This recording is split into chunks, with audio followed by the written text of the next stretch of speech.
kulan ballaaran oo ku saabsanaa la dagaalanka mukhaadaraadka ayaa shalay oo Jimco ahayd lagu qabtay hoolka Nelson Mandela ee magaalada St. Clair gobolka Minnesota. Xafladan oo ay qabanqaabadeeda iska kaashadeen hay'ado fara badan oo ay ugu horeyso hay'adda arrimaha soo galootiga ee Cairo ayaa waxaa looga hadlay dhibaatada uu maandooriyaha ku hayo dhalinyarada magaalada St. Clair. Riyaan Maxamuud iyo Shukri Ahmed oo ah laba gabdhood oo dhalinyaro ah isla markaasina qayb ka ah hoggaan dhiska hay'adda Cairo ayaa daahfuray xafladda. Today we gather to confront a grave concern. The opioid pandemic impacting our Somali American youth and their families in Minnesota. Our mission goes beyond mere education.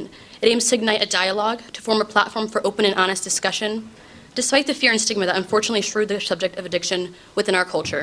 Tonight, we are not only gathered for discussion, but to actively shape the narrative, challenge perceptions, and to foster change.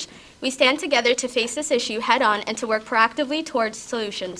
We are breaking the chains of stigma, building bridges of understanding, and opening doors for hope for our families and our youth. Taliyaha cusub ee booliska ee magaalada St. Clair, Jeff Axton oo ka soo qayb galay kulanka ayaa ka hadlay dhibaatada uu maandooriyaha ku hayo da'yarta. Wuxuu sheegay in sanadkii taga ee 2022 ee 20 qof u geeriyoodeen maandooriyaha isagoo walaac badan ka muujiyay in dhimashada ay intaasi ka badan karto sanadkan 2023. It's an honor to be here at the Nelson Mandela Center. When you look, first of all, up in the left-hand side, the upper left-hand side, that's a picture of two vials. One has heroin in it and one has fentanyl in it. Those are lethal amounts of both drugs for the average person. Heroin is a dangerous drug. It's a very strong drug that can and does kill people. But you can see by the picture how much less of fentanyl will kill a person. It's that much stronger of a drug. And that's why we see the overdoses. Where that really shows through is in the chart on the right. And on the right, what you can see is the years, 2018 through the current year, the numbers of calls for service, and what that means is the number of times we as a police department are called to somebody who's overdosed. If you look at those columns, you can see in the deaths, in 2018 and 2019, we just had 2 deaths in St. Cloud from overdose. And that, I would say from my 28 years of experience here, that's on average what we would typically have, 2 or maybe 3 deaths a year. As we move into 2020, we suddenly have 8 people die in St. Cloud from overdoses.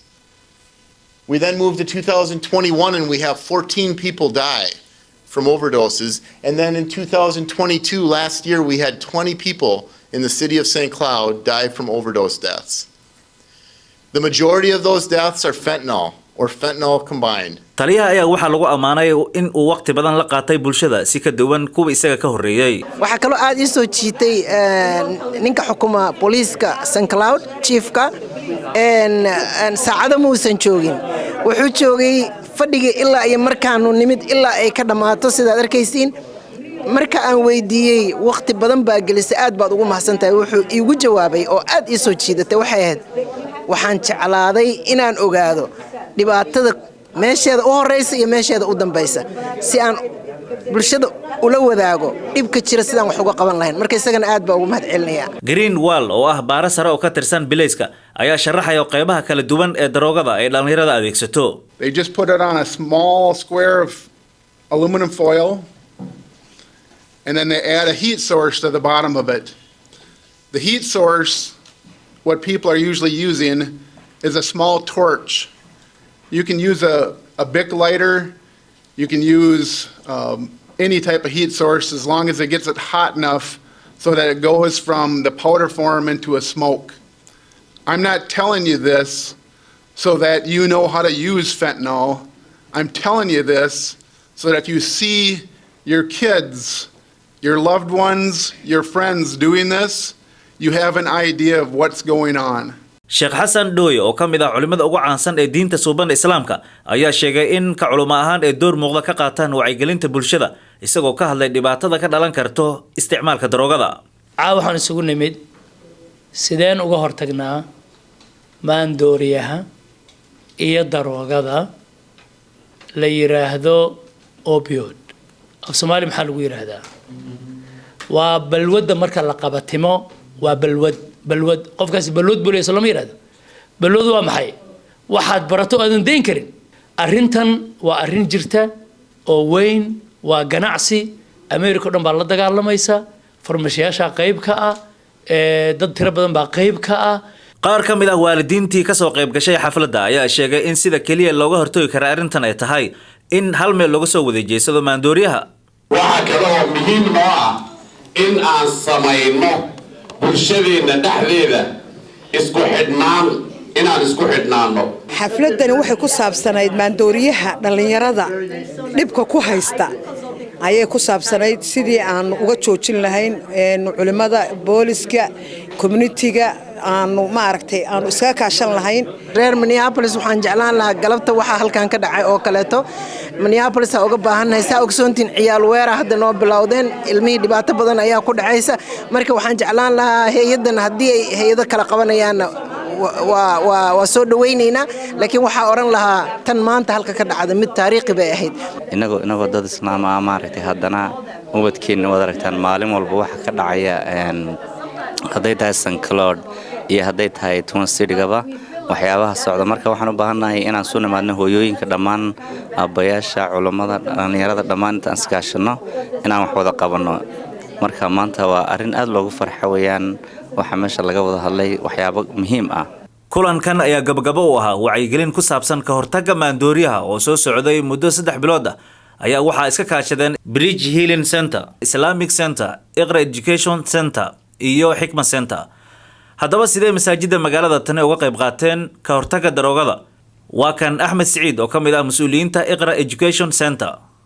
waxaan ogahay arrinkan opioid-ka ah ma ahan arrin kaliya Soomaalida kaliya saameeyay ama saameeyay community-ga East African-ka ka yimid waa American problem way opioid crisis waxaan aad ugu faraxsanahay xalfadan maanta aad fadhidaan inay qabanqaabadeeda iyo diyaar garowgeedii ay qayb ka ahaayeen masaajidda magaalada ku taal waxaa kamid ahaa Islamic Center-ka kamid ah oo xalfadan soo agaasimay waxaa kamid ah Hikma Center waxaa kamid ah Iqra Education Center oo aniga aan ka socdo marka halkan waxaan idinka soo gudbinayaa dareenka iyo walwalka inay masaajidda idin la qaybsadeen masaajidana cid kale ma ahane waxay maamulaan ama ay saafisiyaan Soomaalidu iyo mujtamaca muslimiinta ee magaaladan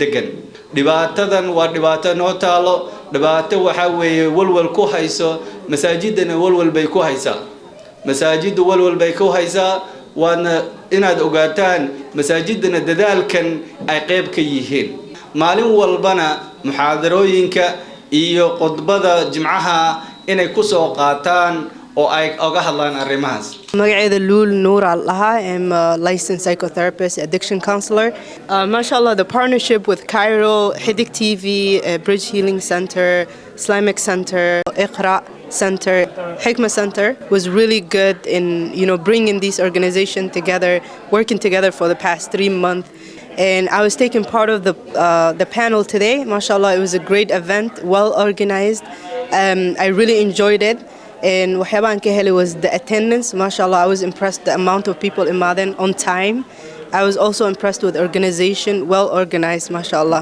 Suud Colaad waa aqoonyahan dhalinyaro ah oo u ololeeyo arrimaha qaxootiga wuxuu ku nuuxnuucsaday sida mukhadaraadka uu faraba'an ugu hayo dhalinyarada bulshada dhibkan may qabin 4 sano 3 sano ka hor walahi magaaladan magaalo waxay ahayd gobol walba loogu soo guuro maalin waxaan xasuustaa gabar cadaana oo magaaladan ay ugu tiri dadka aan caawino oo Soomaalida qof walbo gobol kale ka soo guuraa number kale wata magaalo saas loo jecel yahay ahayd laakiin sidoo walaalkeen sheegaba nimco walba nusqaankee leedahay maanta heer waxaan joognaa ay bulshadii Soomaaliyeed qof aanan arintan ay sahmeenin ma jiro aniga nila hadlaayo wiilaan qaraabanahay baa maalin dhow ma garanaysaa dhib u ahaa oo arintan ila soo gudboonaystay oo intaas la rafaadsana marka Cairo shaqo aad u muhiimsan bay qabteen inay isxilqaameen oo maanta arintan aad ka muhiim u ah ay soo qaban qaabiyeen waana bilow fiican marka intan qof maanta inay isku imaaday holkan uu soo buuxo waxay ku tusaysaa dadka inay dhibka arkeen ayna rabaan inay ma garanaysaa wax ka qabtaan daayarta gobolkan ayaa aad u isticmaasho mukhadaraadka gaar ahaan xilligan oo lagu guda jiro kuleelaha waalidiinta ayaa waxaa laamaha ammaanka ka codsadeen in ay dhageystaan waalidiinta marka ay wacaan dhalinyarada isticmaasho maandooriyaha Let's say there's a mother she has an 18-year-old she sees her son is doing it There's nothing she can do. She calls the police. What the police can do for her, because they will say, well, he's 18, there's nothing, he's okay. That I have seen that in the Twin Cities, where parents can see their children and they won't listen to them. And the police will say, well, you know, he has to give you a consent because he's 18 years old. If they're 15, 17, yes, can you help us understand? haddaba waa maxay xalka arrintani waa kan Sheekh Xasan Dhooy oo mar kale arrintaasi ka hadlayo laba xal baan u baahanaa mid waa midka qoyska oo qoysku hooyadii aabbo iyaga la rabaa inay go'aan gaaraan cunugan adaa mas'uulka ah adduunka sababtaadu ku yimid ilaahayna wuxuu leeyahay yaa ayuha alladina aamanuu quu anfusakum wa ahliikum naaran kuwa iimaanka lahow ahalkiina iyo awlaadiina iyo naftiina ka badbaadiya naar wax kasta oo naar gelin inay ka badbaadiya qof daraaga cunay oo qaangaara oo ku dhintay haddaan ilaahay u dambi dhaafin naar buu aadaya haddaynan gacmaheena isu geyn oo qofkii laga dhinto ama cunug wax ku dhacaan oo aragna heblaayo cunugeedii hebel cunugeedii waxaasaa dhacay gurigay kuugu imaanaysaa Cabdi Ibrahim waa madaxa barnaamijyada hay'adda Cairo ee gobolka Minnesota wuxuu sheegay in kulankaasi looga faa'iideystay waxyaabo fara badan kulankan maanta wuxuu ahaa marka in gobol aynu dhignay oo looga hadlayay dhibaatooyinka ka taagan magaaladeena waxaan aad ugu faraxsanahay in dad wadaag wanaagsan aad u qurux badan oo la iskugu yimid oo waalidiintii iyo dadkii professionalska ahaa oo ka shaqeynaya addictionka ay ka wada hadleen maxay tahay xaggee sartu ka qoransan tahay sidoo kale waxaa la isku baraarujiyay in waalidiintu ay wada shaqeeyaan oo hooyooyinka iyo odayaasha iyo carruurta kulli la wada hadlo la wada sheekaysto cid walba waxay ka dhawaajisay communication wada hadal in dadka ay wada hadlaan hooyadii ay reer ka warhayso guriga nidaam loo sameeyo aabihii isna inuu reerkii ka mid noqdo uu talada wax ku yeesho ciyaalkanna ay u baahan yihiin reer midaysan oo jadwal leh wixii aad qarsato way ku qarsadaan bay Soomaali ku mahmaahday dhalinyaradan soo qaban qaabiye xafladaane shaqo fiican bay qabteen maanta sababtoo ah wixii in wacyigelin loo sameeyo oo bulshada ogaato oo la soo bandhigo markaas baa loo ogaan karaa dhibaatada ay leeyihiin maanta waxa ugu muhiimsanayd inaanu la fariisanay police chiefki aniga waalidka on facilitate gareynay sessionkooda wuxuu ahaa inay afkoodii la baxeen oo ka hadleen dadka ciidanka booliiska ee halkan joogay nabadgelyada qaabilsiisan inay dhibaato weyn ku qabaan dhibaatadoodina way ka hadleen waxa kale oo laga hadlo uu muhiimsaneed kuwa hadda uu opioidka qaadanaya xageen u helnaa meel aanu seexino isaanu uga saarno waalidka see loogu sheegaa intaasoo dhan baa maanta laga hadlay arrintan waa faanoole farag kama qodna way soo socotaa waana bilow waana ku faraxsanaa inaan ka soo qayb galay isticmaalka maandooriyaha ayaa wuxuu u horseedaa dhalinyarada in ay ku kacaan falal liddi ku ah ammaanka sida xatooyada ama dhac bareer ah inkastoo ay magaalada St. Clair tahay amni haddana waxaa xilliyada qaar ah habeenkii la arkaa booliska oo la tacaalayo dhalinyarada iyagoo uga shakisan in ay isticmaalaan maandooriyaha Faisal Jabati Xidig TV St. Cloud